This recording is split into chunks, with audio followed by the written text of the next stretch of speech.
In this lesson I will draw cerebellum from frontal point of view.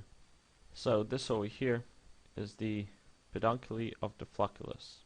Now as we draw step by step, it may not make sense immediately, but after we draw the complete cerebellum, it will make more sense.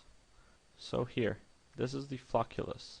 So we have the peduncle of flocculus, and we have the flocculus over here.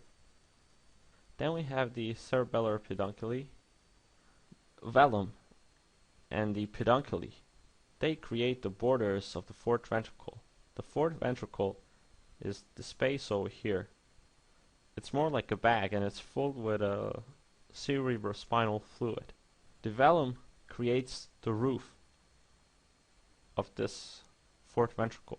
The superior peduncle creates also here the roof, but as we go further and closer to the medulla oblongata, it goes more lateral, so it creates the upper lateral border of the fourth ventricle. If this doesn't make sense, just imagine that peduncle do not end here. This is a cut, we made a cut here.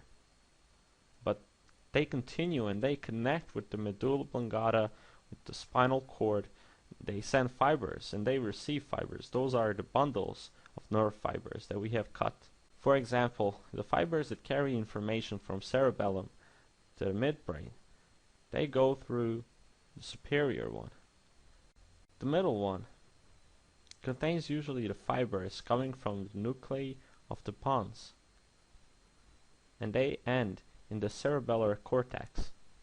Those fibers group in superior, inferior, and deep ones. We will talk about that later.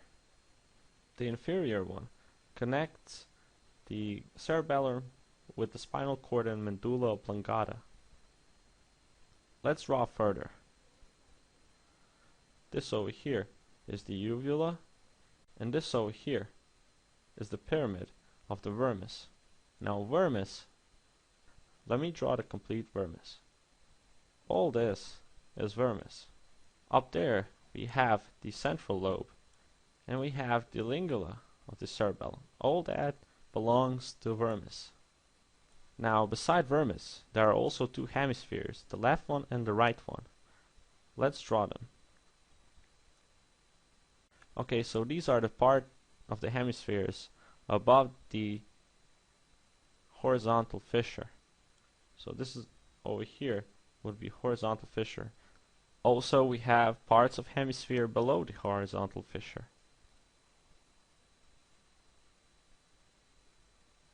On these parts of hemisphere we can notice the tonsilla here and the vallecula over here. Vallecula is just this space over here.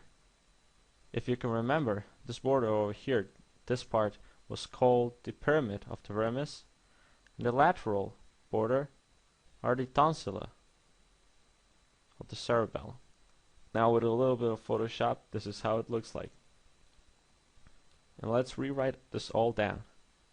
We had the velum, we had the superior cerebellar peduncle, the inferior cerebellar peduncle, and the middle cerebellar peduncle. Then we had the central lobe, and over here the lingula of cerebellum. Over here we had the uvula, and this over here was the pyramid of the vermis. This fissure over here was called the horizontal fissure.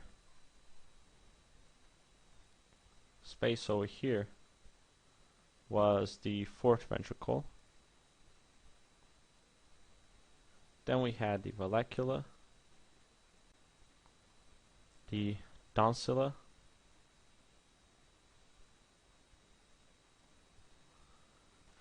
we had the flocculus, and this part over here was called the nodulus. The nodulus and flocculus create the floccular nodular lobe. but I will talk about the lobes of the cerebellum in the fourth video about the cerebellum. To watch the video about cerebellum from the cranial perspective, please check out the next video. If you like my drawings and my videos, my lessons, please check out my website, flashbrainanatomy.com.